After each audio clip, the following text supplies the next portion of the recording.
The last session of today has a number of key experts from various countries in Europe. They will be discussing the recent developments in fintech industry by looking at the markets in Luxembourg, Germany, Spain, Portugal and Scotland.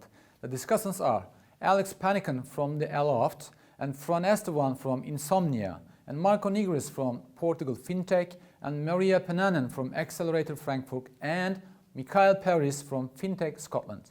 Hello everybody, thank you for being with us today for this special edition about fintech in Europe. So we have four great presenters plus me. We're gonna talk about Portugal, Germany, Spain, Scotland, I didn't say UK, and Luxembourg today. So thank you so much for our panelists to be on the call. We're gonna start by presenting each other's hub. So I will invite Fran to start by presenting what Innsomnia is doing in Spain. Fran, please. You're on mute, Fran, if you want. Sorry. Yes, now, much better. Thank you. Thank you for your introduction, Alex, and thank you to all my friends from the rest of the hubs, and especially thanks to Fintech Istanbul and this Fintech Week, which is going to be amazing, I'm sure. My name is Fran Estevan, and I'm the CEO of Innsomnia, which is one of the main fintech and insurtech accelerators operating in Spain. We launched some open innovation programs in cooperation with banks 3 years ago, and now we are working with more than 50 banks, especially in Spain, but also in Latin America. Let me just briefly show what we do in Innsomnia. Now, okay.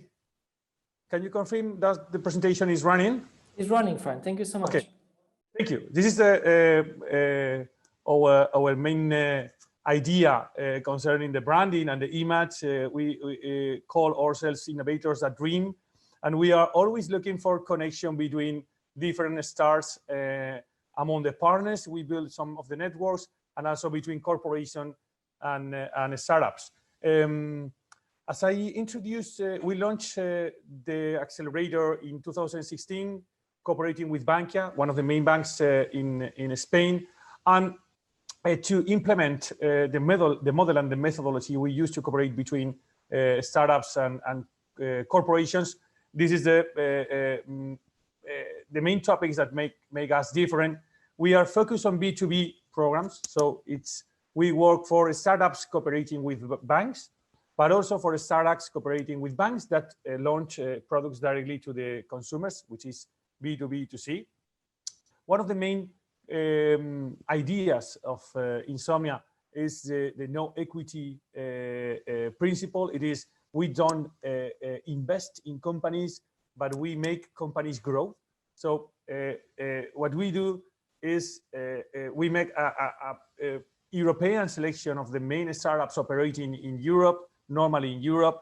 Normally these are early startups, so these are the smallest startups, and what we propose is to cooperate with these companies to develop POCs or MVP products with different banks. So once these companies are testing with one bank, it's easier to grow and to make it global. And the third one is co-creation. So what we do is we go inside the banks and try. It's not easy, but we try to know what the banks are looking for. Once we have this clear, we go to the market and we try to convince the best startups to cooperate with banks. I hope this is some of the things we are going to talk later in the chat between us. But we co-launched with Alex and other friends Talent Route in 2017 in cooperation with ISEX, which is the national government of Spain. And it is one of the main networks of fintech and insurtech companies operating in Europe. In fact, we have some news that we can maybe share with you later. More than 5,000 solutions focused on fintech, but also in insurtech, and 16 European hubs cooperating between us.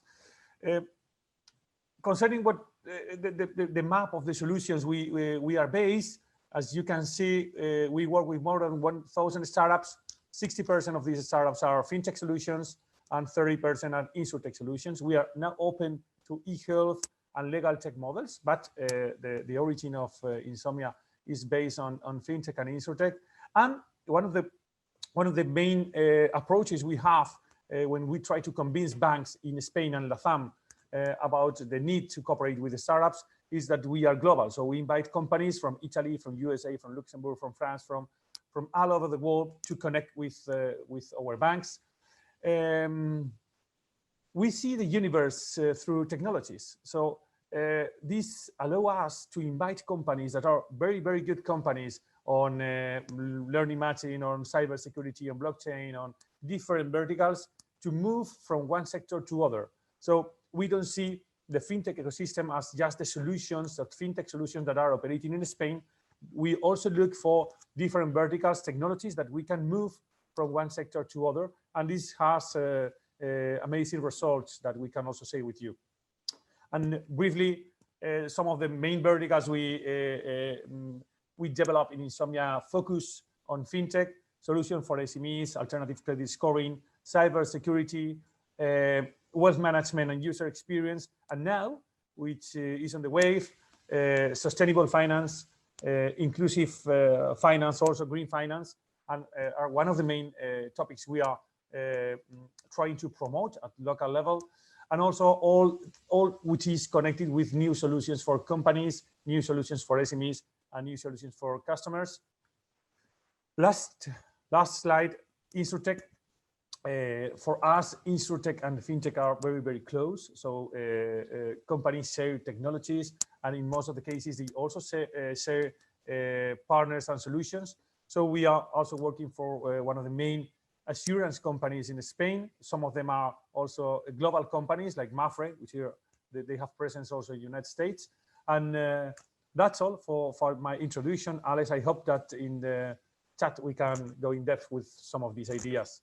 We have to go in depth with some of the ideas. Some of these ideas are amazing, by the way. Thank you so much. Thank you so much, Fran.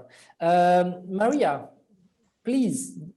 Thank you for being with us again. And can you share your presentation with us, please? Yes. Just give me a second. Perfect. We can see it. Just putting the presentation mode on. Yeah. Yes. So really, really, really wonderful to be here today. So Ram, my partner and the founder of Accelerator Frankfurt, was supposed to be here, but very happy to step in. So yeah, I think what has always been the focus of Accelerator Frankfurt has been this go-to-market. So what we have been doing is helping startups from everywhere from the world, mainly of course for Europe, but we also had, I think, South Korean and from other Singaporean startups entering the German market. And yes, what we think it's for the agenda for today. So a little bit looking at why would then Frankfurt be a great gateway for companies who wants to enter the German finance industry. And I think what is the biggest problem many times for startups, of course, that how can you reach those decision makers, you know, in the finance industry to make an impact and finding clients. And then I think the last topic very shortly is the GDPR. So how important is privacy for Germans? And if you forget that, you will be doomed of entering this market. So some nice pictures for you, because many people think that Frankfurt is a boring, you know, banker city that has a airport, a railway station, and a couple of skyscrapers. But of course, here you can see beautifully. You can do many things. You can drink wine. You can enjoy the weather. We have a beautiful restaurants and sceneries. So it's a quite nice city to come. Not only, not only the banking. Although we do have about 200 banks, and I think that is one of the main factors. Why do then startups come here? So yeah, so for the thinking about the German industry and why did we end up here? So I personally I worked 17 years for big corporates before I went to this path of trying to help startups to make the best of what they're doing. And I think here, if you don't have clients, it's very difficult to build a sustainable business. And for the German part is to finding really those right partners in the corporates. I think sometimes it can be feeling very frustrating, but if you dig deep enough, you can find the right people. I think that's what we have been doing, you know, with RAM over the years since 2013, is to really to get to know the right people and helping startups to connect to them. One thing also to understand is to prepare for the German culture. I think is, you know, Latin culture is maybe a little bit different. Maybe the British culture fits better to the German one, but can be sometimes quite hierarchical. So to understanding that, you know, sometimes, you know, although you want to go and see the CEO, you have to first go to maybe meet the more junior people before you can, you know, convince them and then go up the ladder. And that's often, even in these times, of course, we have the pandemic, you know, we're all forced to try to do things online. It's very difficult to actually even to be present. But I think it's still important, you know, to create that kind of presence, which you can do also with, you know, using digital marketing and, you know, having patience in yourself and, you know, the clients, if they are taking a bit longer than normally to talk to new clients. And of course, it's always important to have a bit more realistic targets. So yes, you want to enter this market, but, you know, do your studies in understanding who to contact first and how to do it. Because what the corporates want, also in Germany, I'm sure in other countries, they want to work with clients and with startups that do have some kind of track record. So that's something you can present, preferably, of course, already a client in your own country, showing that you have the right people, you know, working for your company, and of course, giving a very kind of reliable and trustworthy picture in everything that you do in ACT to, you know, to convince them that they want to work with you. Yes, so Corona happened, and I think like we are here doing a virtual event. Also, we were wondering what to do. I mean, we had planned to launch the next FinTech wave in March last year when Corona happened. And I think it's like in many times, you know, you show this kind of resilience like startups do. And we decided to put everything online. And we didn't just want to do an online event and, you know, then see, you know, how it goes for the startups. We decided that it was maybe important to do it a bit more interactive, because an investor or a client, they want to build a relationship. And you can't really build a relationship if you have a 5-minute pitch or, you know, I don't know, 20-minute discussion with somebody online. So what we did, we created a bit like a Big Brother thing. So people could follow these companies over the 3 months and, you know, go and log in, and you can still see the videos of these startups online. So it's also, you know, trying to, from the Accelerator part, you know, we are collaborating, we're all here, you know, wanting to help the startups in this our ecosystem. So I think it's helping startups to scale and finding also for us, you know, alternative ways how to do it. And as I said, the last topic, you know, what is very important to understand. If you do want to enter the finance industry in Germany, you have to understand that Germans take privacy seriously. So if you don't comply with the GDPR and the new regulations, you will have no chance. And, you know, the problem is you have to really understand why is it this way. It is not that it's you, the startup, that has to pay. It is actually the company, the financial institute themselves, and the penalties can be huge. So it's very important to take this into consideration. And I believe we'll all be back. You know, maybe the Corona will not last forever. I think, you know, we are doing now, I think, our best. And I think it has opened also a lot of good opportunities to do things virtual, do things online, but still believing like we do, that in the end is the result that matter. So we have always held our, you know, target of getting 70% of our startups funded and getting them clients and, you know, helping them grow. And luckily, so far, we did the one online program for blockchain in the spring, and, you know, 70%, 80% of the companies got funded. And one topic that is very close to my heart is female founders.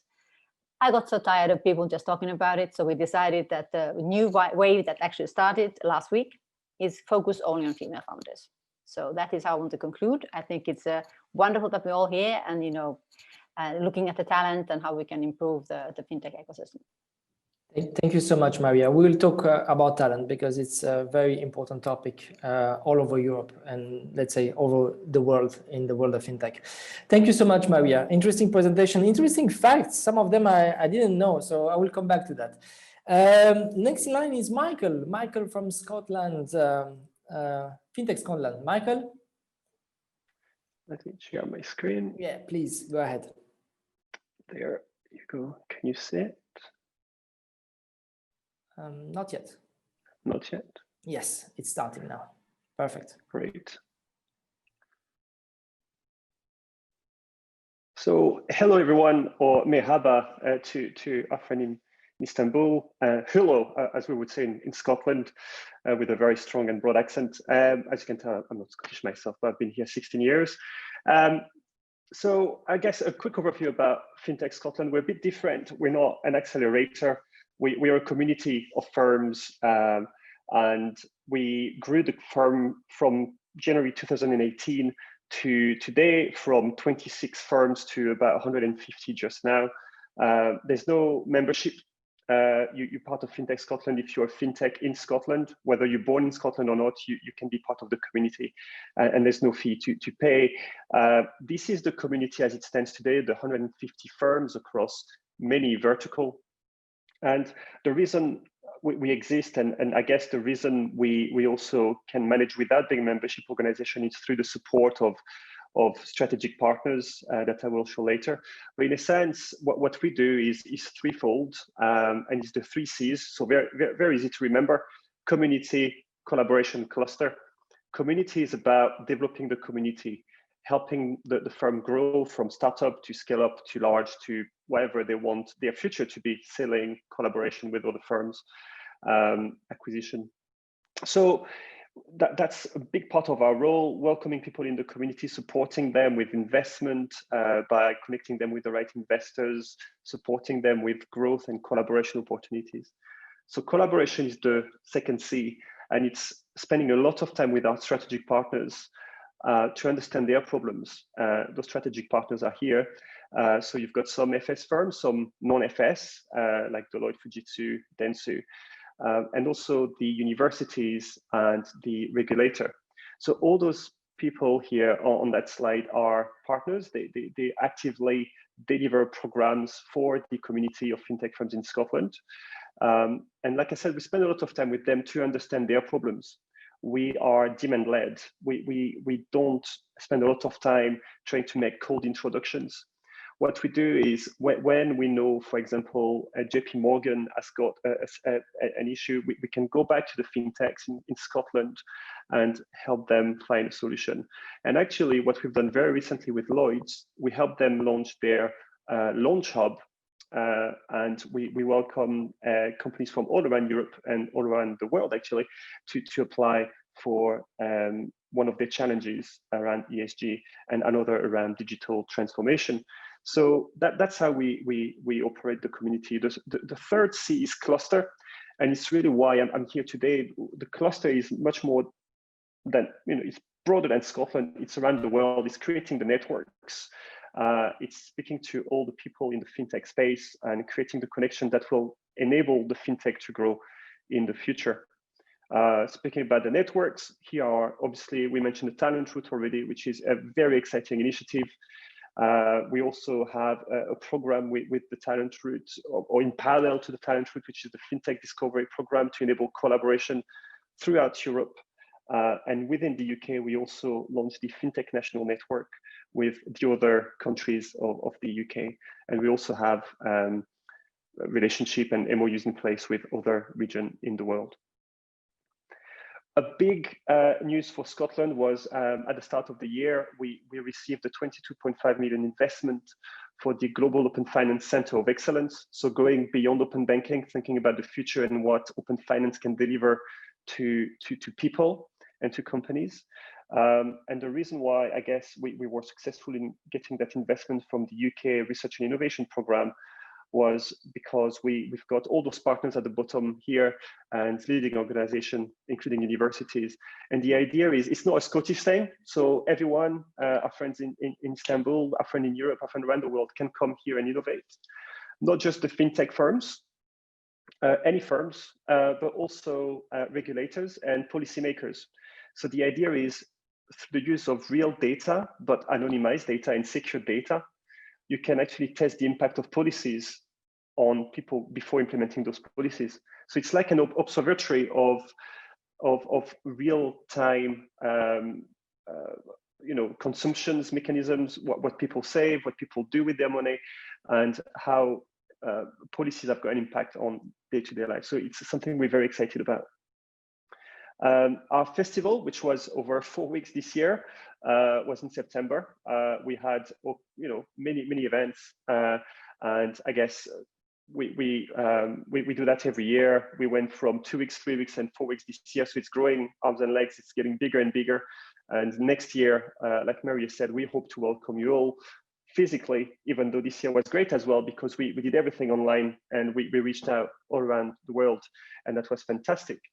And finally, another great news we received at the start of the year. We got the accreditation as cluster management excellence from the European Secretariat for Cluster Analysis. We're the first one in the UK to receive that from a fintech perspective, and the third one in Europe. And really, what they're looking at is how cohesive and good at cluster management one organization is. And again, thanks to the cluster and the strong community and the universities and the public sector and the regulator and the work we do to organize all those actors, we were awarded the bronze, and we are on our way to hopefully get gold at some point in the future. But much more than just a badge, which is always great for marketing purposes. And as a marketing director, I'm very interested in that. But more importantly, it gives you a roadmap. How do you move from bronze to gold? And it gives you a clear, action plan to move from one to the other, with the assurance that from moving to bronze to gold, you create more jobs, more economic growth as well. So that was a very quick presentation and a very quick tour, and I'm sure we can discuss much more in the conversation. Thank you so much. Thank you so much, Mickael. Very interesting. I didn't even know about the ESCA. You have to tell us more offline. Perfect. Thank you so much, Mickael. Marco from Portugal. Welcome, Marco. Hi. Thank you everyone for the invite. It's great to see everyone in another event showing what we're doing in European level. I'm going to share my screen.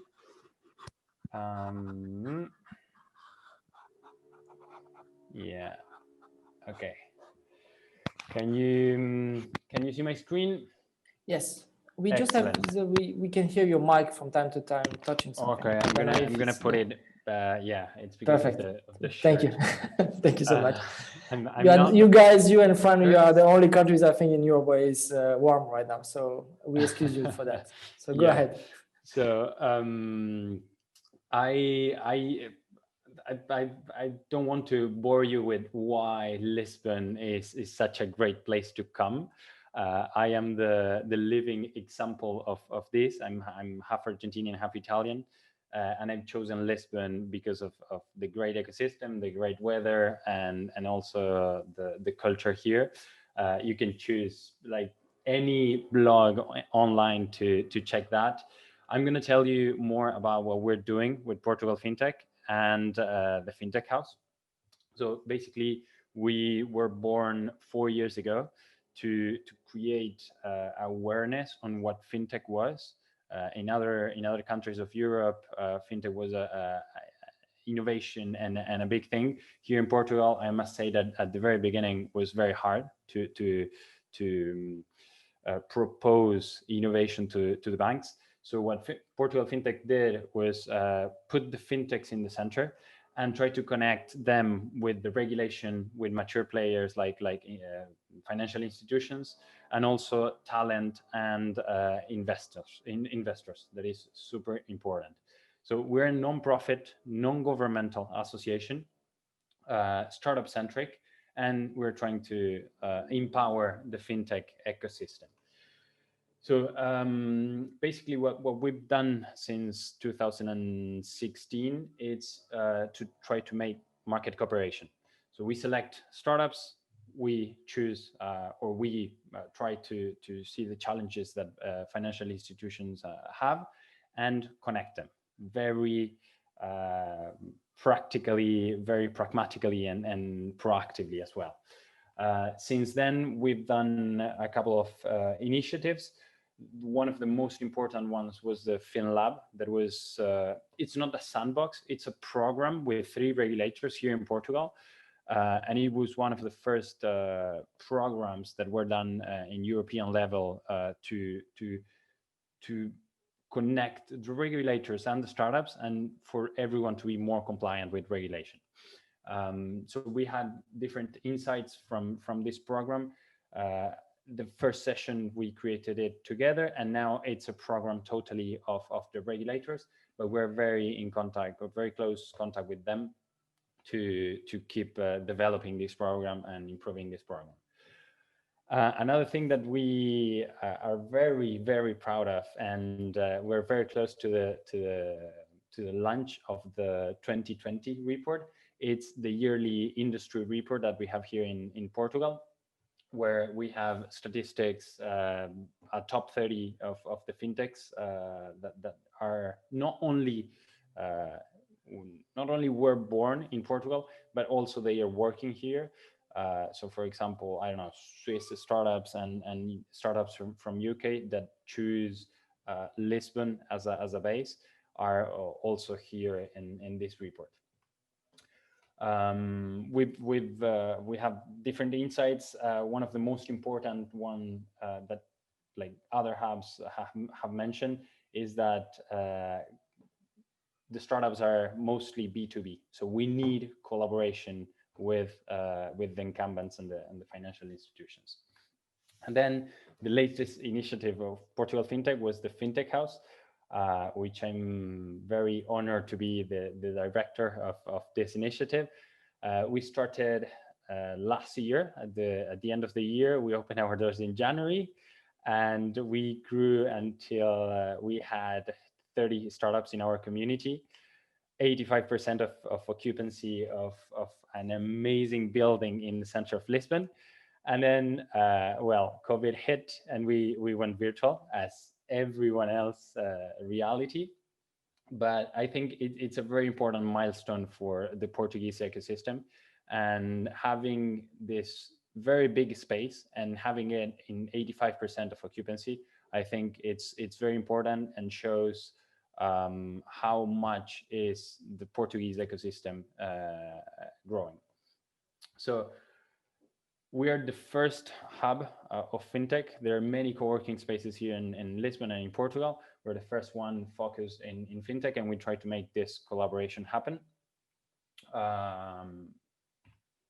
This is more or less the palace, and it's a 19th century palace in the center of Lisbon, in the financial district of Lisbon. And our network is like, right now we have 35 members, and we also use the Portugal FinTech network to create this collaboration between all the actors of the ecosystem. We have amazing partners supporting this initiative, and we don't want to charge the startups. The office space, it's like any other office space in Lisbon that has a fee. But then for the community, it's all supported by our partners in the community, at the FinTech House. We also have support partners to give all the tools for the startups to grow. And the last thing is that we are open to any player in the industry. We want to have everyone, not only in Portugal, but also in Europe and worldwide, to connect with this hub and have receive value and also give value to the community. On Thursday, we have the launch of the 2020 report, and I invite you all to be there. It's going to be a great event. Thank you very much for everyone for listening. Thank you, Marco, for your presentation. Very, very interesting. And I mean, like everybody on the call, I guess we cannot wait to visit you. Looks amazing. And you call it the palace. It's a palace. It's a palace. That's quite nice. It was done by a Portuguese citizen to host in the Napoleonic invasion. Noble person from France. It's a palace. Nice. Okay, guys, I'm gonna be very short on my presentation about the Lhoft and Luxembourg. So the Lhoft stands for the Luxembourg House of Financial Technology. So we are a public-private partnership between the Ministry of Finance, Economy, Chamber of Commerce, Luxembourg for Finance, and 20 plus private partners. Those are the private partners we are having. And our main mission is to drive innovation in the financial industry in Luxembourg. We do it in many ways, by developing projects with the incumbents, but also by connecting the fintechs with the financial industry, be it the banking sector, the insurance, and the asset management, which is quite huge in Luxembourg. We do incubation. We do have 78 fintechs, if I remember correctly, today into the Lhoft, and they are coming even if there is COVID. But we are not just an incubator, and that's something I'm trying to stress. We are not a co-working space. We are a fintech innovation hub. When people are coming and working with the financial industry, as I said. What we are also focusing on is being a facilitator. So when people are coming and working with us, we connect them with the right partners, being the clients, be it the investors, be it the technical partner, the research centers. So we do many, many things for our fintechs. This is the Luxembourg fintech map. So we do have 240 plus now. I have to update the map. Fintechs in Luxembourg are generating almost 500 million in revenues. And as you can see, most of them are also focusing into the B2B sector. And that's the kind of fintechs we are really looking for all over the world. And we are not looking for them to move to Luxembourg. We are looking for them to work with the financial industry in Luxembourg. If they are based in Portugal, in Spain, in Tokyo or San Francisco, we don't really care. What we want is they share the technology with the financial sector. As you can see, Luxembourg is huge on payment. For the last 3 years, payment was 80% of the fintech ecosystem in Luxembourg when we launched the Lhoft. Since then, we try to attract and develop the RegTech sector, but also the blockchain sector and the fintech sector. So now it really exploded on those both parts. We also have a lot of companies on the blockchain, and it's a huge trend in Luxembourg. It's tokenization, so digital assets. What we are missing is insurtech compared to Portugal and Spain, who have so many. And of course, cybersecurity, but I guess we all share the same kind of problems. Cybersecurity is really becoming critical. While Luxembourg, I will not go into that. Just like Frankfurt, we are a huge financial place. I think we are becoming the first financial place in continental Europe now, thanks to Brexit, which is not good for us. And yes, people are coming in Luxembourg because everything can be done in English. Regulation is quite good. Regulator is very good, very open. They have their own innovation teams. We don't have many regulators in Europe where we can have a coffee with them and discuss your business model. And yes, I will not get into that because, again, my goal is to discuss with the panelists about Europe and not so much about only Luxembourg. So thank you again for being with us today for a great presentation. I learned a lot, in fact, and I know all of you. That's fascinating. Let's start by the first question. Instead of focusing on our hubs, let's focus on Europe. And if I'm a Istanbul fintech base or based in Asia, why should I come to Europe? What are the opportunities and the challenges if I'm coming to Europe? And I will start then with Maria. Why should I come to Europe and develop my fintech, Maria? Yeah, I think, of course, Europe, and you can go to Luxembourg, you can go to Frankfurt, you can go to UK. I think that's everybody's, taste, wherever you want to go. But I think Europe is a good market. It's a big market. And here, I think we are quite interested in trying new solutions and still, with or without Brexit, I think we have this passporting system that once you get the license in one place, you can use it in other places also. So I think that, it's interesting. People are nice, of course, so you should absolutely come and try it. Thank you, Maria. Fran? Yes, thank you. Thanks, Alex, again for the question. Besides Maria's opinion, we have not common, but we have a compliance for regulation at the European level. We have the European Central Bank opening innovation programs in the future, trying to work with cybersecurity and blockchain solutions. But also what we propose when we go to Latin America and we try to explain what is happening in Europe is that we are probably one of the biggest fintech labs in the world, because we have a lot of different banks, different hubs, different ecosystems, different. So it's true that regulation is close to be similar, but also you have the opportunity to scale up quickly if you match different banks all around Europe. So market is huge, and the opportunity it's also big in this time. Thank you so much. I will come back to the market because people say that it's very fragmented, but I will come back to that afterwards. Please, Mickael. Thank you. I think if you're a fintech and you want to launch, whether you're from Istanbul or somewhere else, you need investment, right? And if you can go the US way, and US is a great place for innovation, but I think Europe in many ways is better and healthier. You get lower valuation maybe, but better return on investment.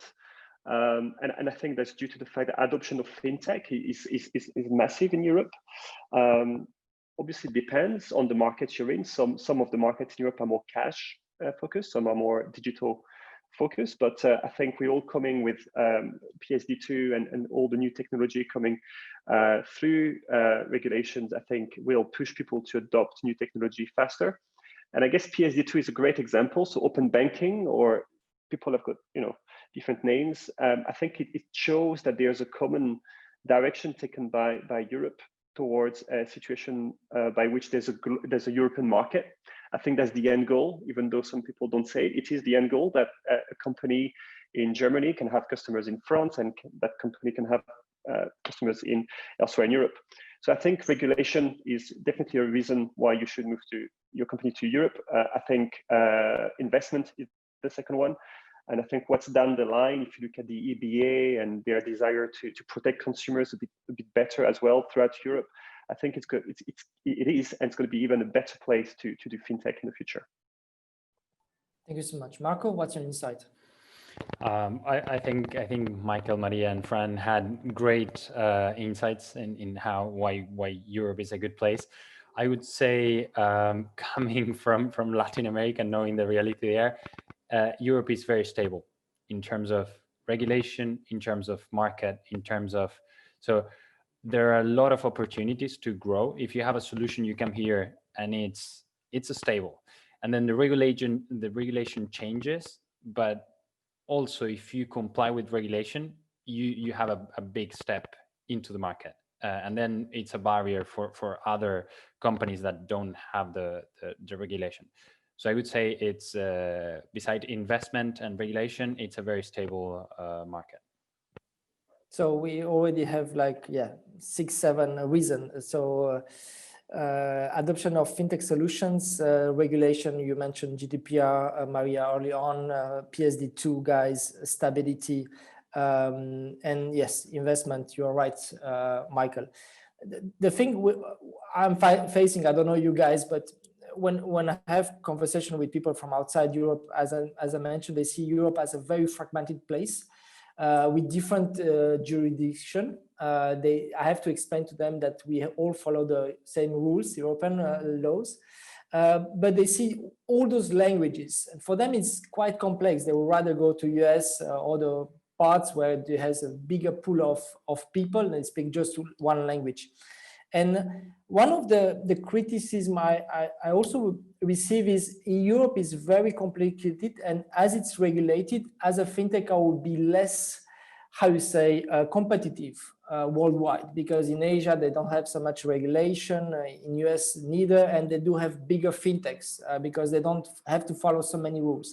What's your insight about that, Maria? I know that you spoke about GDPR and data protection, and it's a huge issue. Yeah, I think sometimes people who maybe have not been into the American market don't understand that it is not that easy. And actually, every state has their own legislation. So you have 55 different rules. So I think one should not overestimate the easiness of being there. But yes, of course, Europe we have different languages, but I think nowadays you have, softwares that can translate languages in nanoseconds. So I think we don't have to worry about that. But I think it's also important to understand that if you are serious, if you're building something that you actually meant to be used by a finance institute, then of course it's important that you are that products have been approved by big players, and we always say that if you can make it in Germany, you can make it anywhere. But I think it depends on your focus. If you are more for the consumer products, maybe it is better to start in Asia if that's your home market. I think it's always better to start in your home market.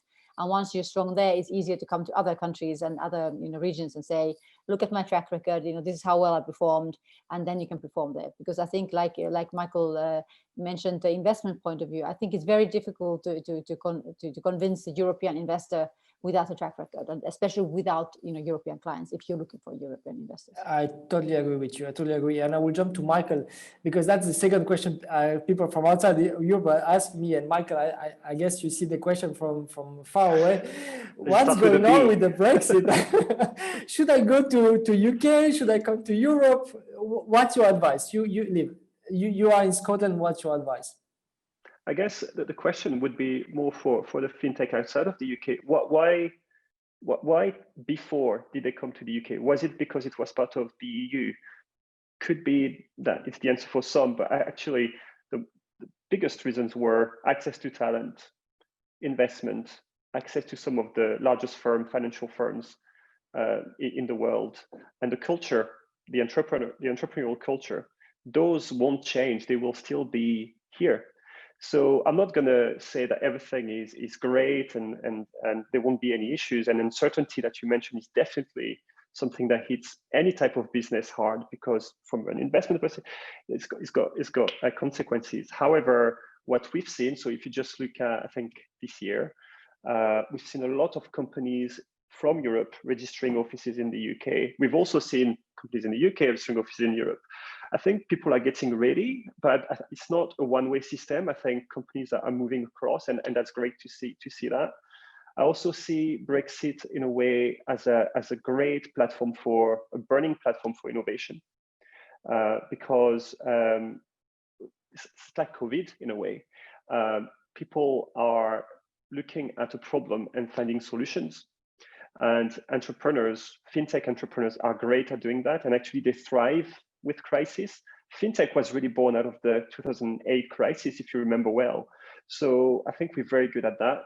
And I will say especially in the UK, because I have to say that, but I will say also especially in Scotland, which has a long track record of financial innovation. It's even a Scottish guy who invented the Bank of England. So so many things are to say about, could be a difficult situation, but actually a lot of good signals are also there, and they're not, they shouldn't be ignored. Totally agree. Let's hope nobody will quote you saying that Brexit is like COVID on Twitter, but that will be out of context. But yes, I totally agree. I mean, entrepreneurs thrive on challenges, and Brexit is another kind of challenge for them. Let's jump on the business. Speaking of that, Fran, what would be your advice to a fintech that's doing B2B and they're looking to work with the banking or the insurance sector into Europe? Do you see any advice and, let's say, challenges to work with the incumbents?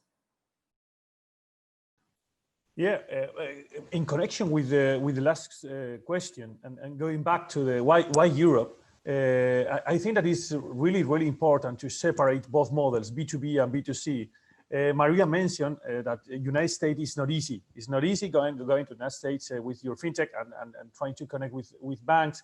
This is, in my opinion, because in the States and also in Asia, they are more focused on B2C. So they have a lot of money, they have a lot of risk and venture capitals putting a lot of money in the companies.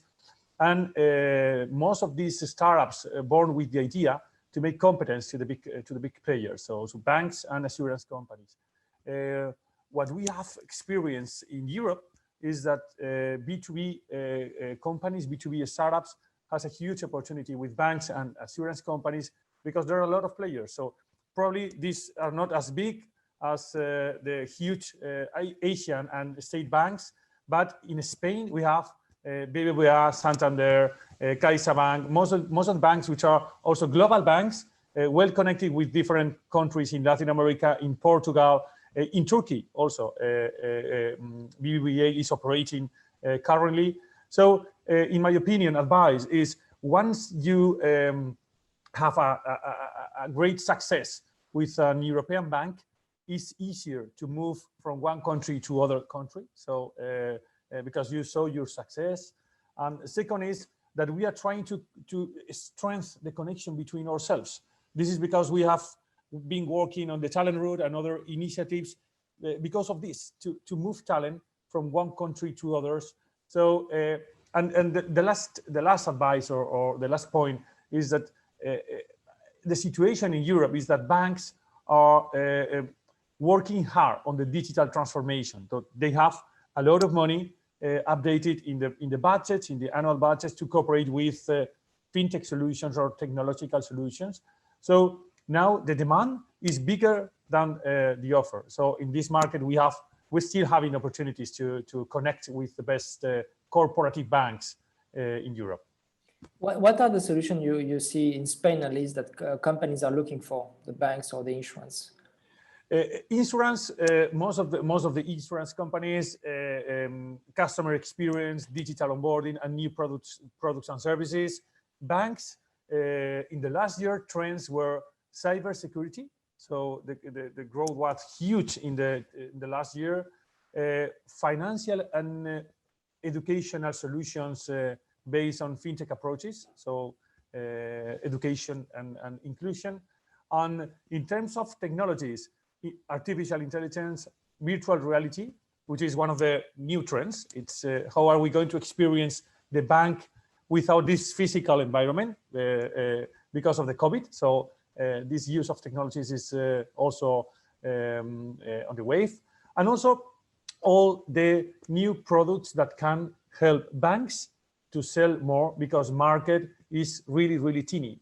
Because of the general situation, the incomes are so low. So now banks are looking for new ways to offer new products and financial services to clients.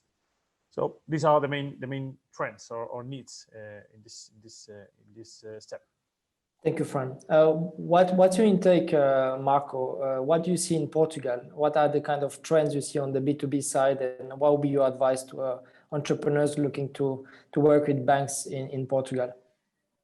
Well, I think Portugal, it's compared to other parts of Europe, it's a small market. But if you and connecting a bit with what you said about fragmented, like Europe being fragmented, you need a person in every country, a commercial person in every country to expand in Europe. At least that's how I see it. And if you have the right person in Portugal with the right relationships, you can enter very easily to the market. And also then, as most of the banks are also connected to Spanish banks, you could also go to Spain. Another thing that Fran mentioned a lot is that whilst you are when you are in Spain and in Portugal, it's kind of easy. It's not easy, but it's simpler to go to Latin America, and Brazil and the Latin American countries. It's also a huge market. Once you have a proven track record in Spain, go to Latin America. They look at you as like, okay, this is serious. So I think it's a great advantage for the Iberian countries, at least. Thank you, Maria. Maybe you want to close about the partnership with the banks, because I mean that's your daily routine, right? Exactly. No, I think it's. I think the banks, of course, if you look at what are the trends for them, so I think clearly, they are, if from the consumer banking side, they're of course trying to find ways to keep clients to themselves or attract them more. So looking at different kind of personal finance management solutions, and of course blockchain, which is also the focus that we have had a couple of last programs. So it's clearly they're looking at different kind of solutions, how to collaborate with companies in this space. But I think also many times what startups need to understand that is that what can they offer for the banks if they're working, if banks is the target. And because many times they are very curious to hear what the startups are working with, but quite often they just take your idea and build it themselves. So I think it's always, when I said in my presentation to stay realistic, and to understand, how much are you willing to reveal of what you're doing, and finding out what is the purpose, what do they want from you. So I think that there's clearly there's a need, like you said, for digitalization, for changing things, and to doing things better, but that the startup needs to find out what is his role or her role in this ecosystem. So that's the key, I would say. Thank you so much. Another question that, guys, you might help me, because I never knew the answer. I don't know what to answer, is how much money do I need to launch my solution in Europe? Maria, do you have any idea? I mean, any recommendation? Because they're even expecting to raise money. The more the better. But I think it's maybe not about how much money you need. I think it's in what stage are you?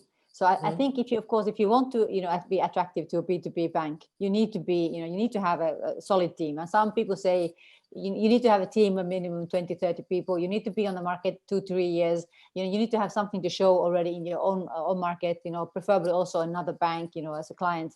And I think then you can show that you comply with all the rules, and that you understand the culture.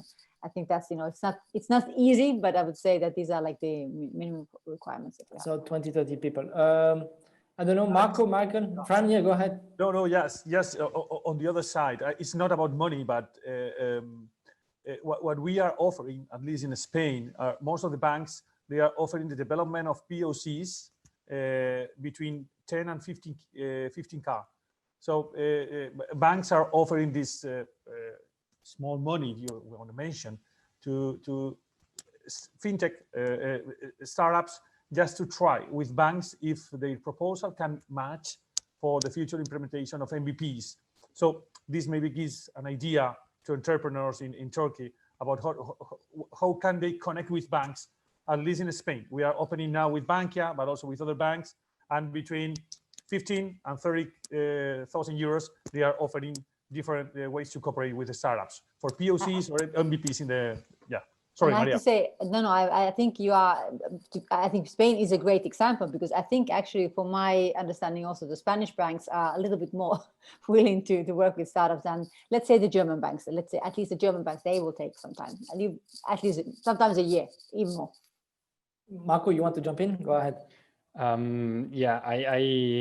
was advising some startups that wanted to come to Portugal from Brazil, and it was like, okay, I need my first client, or I need this amount of money. So I don't know how much, but at least here in Portugal, you need to have like a license, like in every other country in Europe. So you need to take care of those costs. And also, as I mentioned before, you need a person, a local person. So at least in Portugal and in other countries, I imagine Italy as well.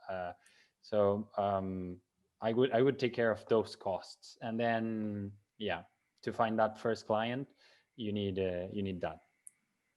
And being in Lisbon is not that expensive, and I didn't want to mention that, but yes, at least you will need 30% less. It's a good start. It's a good start. Mickael, do you want to close the answers? Well, maybe just on the last point here. You can still do business in London, but that's very expensive.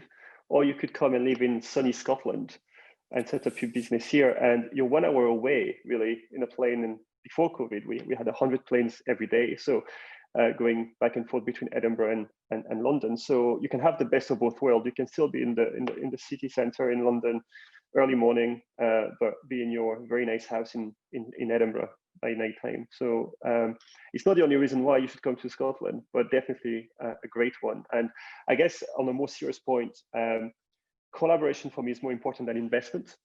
It's always better to start with cash than just giving equity. So if you can secure through some of the program that Fran has mentioned, or Maria, through an accelerator and an incubator, if you can secure a customer, then that will give you a good runway. The difficulty with the fintech, as opposed to any other startup, is obviously the fact that it can take a lot of time to get regulated, to get all the licenses, and therefore you need a bigger runway sometimes than another startup to help you go through a few, sometimes years, without having launched your solution. And I guess that's where hubs like us can help. I think that's why we exist, isn't it? Because on your own, it's very difficult, but we are capable of linking to large corporate companies and also with the right investors at the right time. Thank you, Mickael. Yeah, go ahead, Mickael said something really important.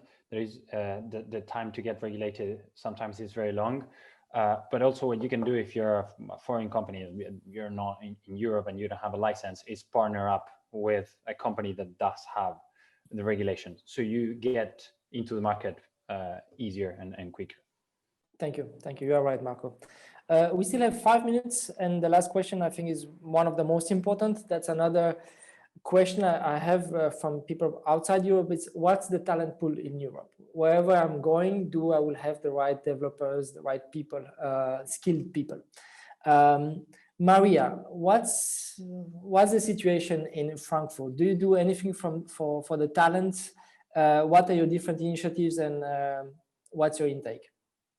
Yeah, I think talent is always a problem wherever you are, I guess. Maybe it's more redundant. I've heard that people are now going to Africa to find, especially developers and things like that. So that might be an untapped market. But I would say that if you have an interesting startup with a good, story in what you want to do, and of course, if you can afford good people, then you can find them from Germany. But I think this is always the problem that, of course, the Central European, I'm sure in every country we have the same problem, that, good people are expensive. So it's always, maybe to think about what is the core people that you need to keep, or maybe if you can incentivize them, with shares and other options when you are a younger company, you can probably do that.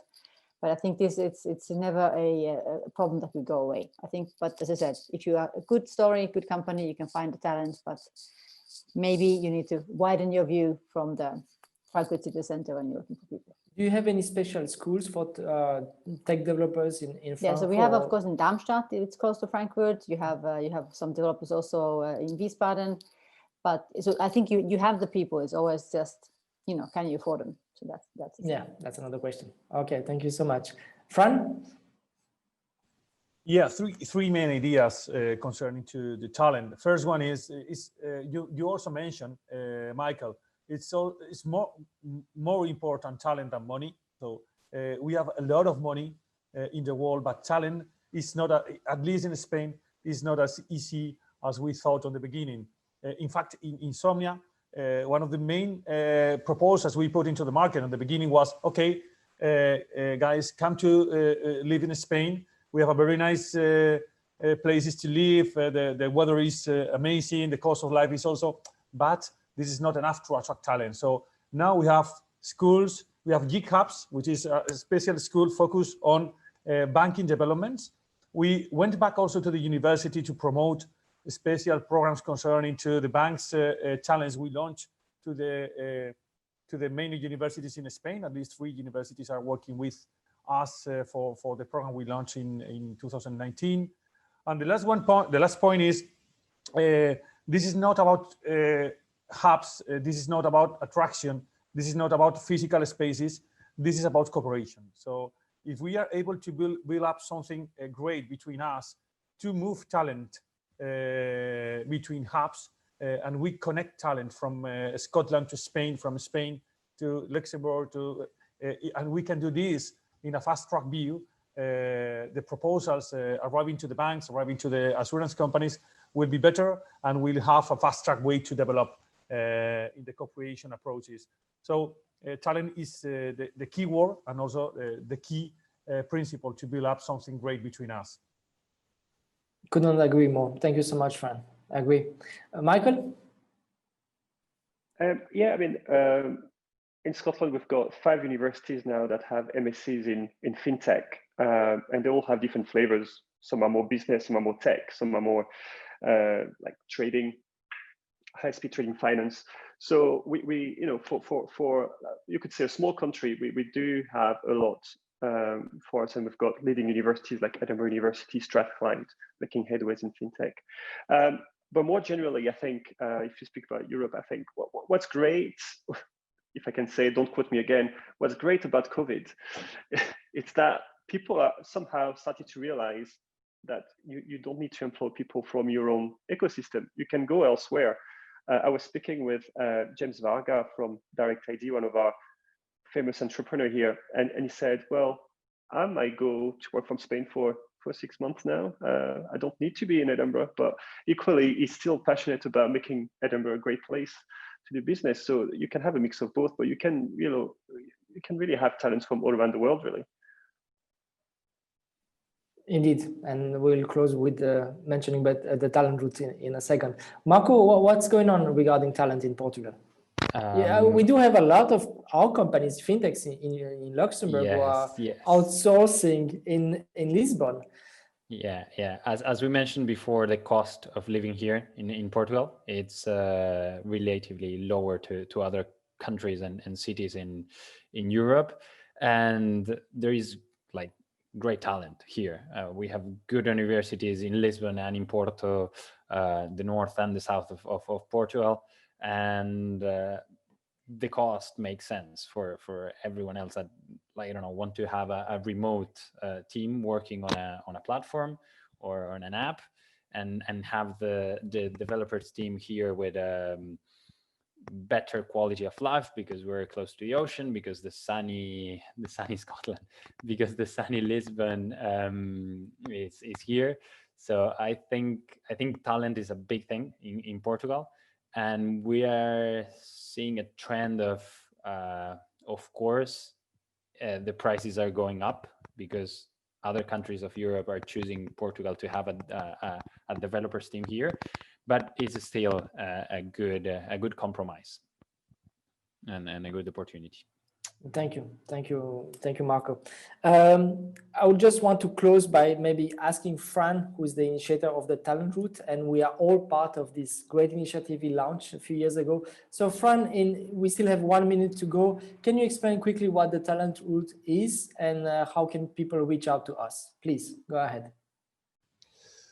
Thank you, Alex. The talent route is a network between us. It's a network between different hubs among Europe, in which we try to connect talent, corporates, and hubs to co-create and to move talent across Europe.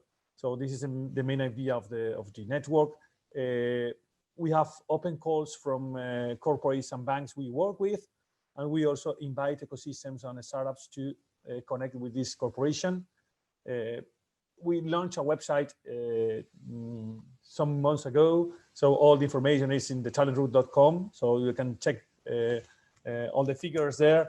And also, the talent route is a dream because now we are 9 hubs at European level, but we want to connect with the rest of the hubs, and we want to create something as blockchain has been created. This is not a network based on a governance. This is not a network based on roles and presidents, vice presidents. This is a network based on a friendly approach. And you also, Alex, know better than me what we try to build up between all of us. Marco and Mickael are part of the network. Maria, I think that we also invite you. So we hope to create something great among us in the next years. I do have another great quote. The talent route is the blockchain of fintech in Europe. Thank you so much for that, Fran. Thank you for the initiative. Guys, thank you so much. If people ask me why Europe, is because of you. Because wherever they go into Europe, they will have friends all over Europe. And it's thanks to the talent routes and our collaboration. And I think it's quite unique. Wherever I go in the world, I never see so much collaboration that we see between us, and it's just great. And that's why Europe is the perfect place to grow your fintech.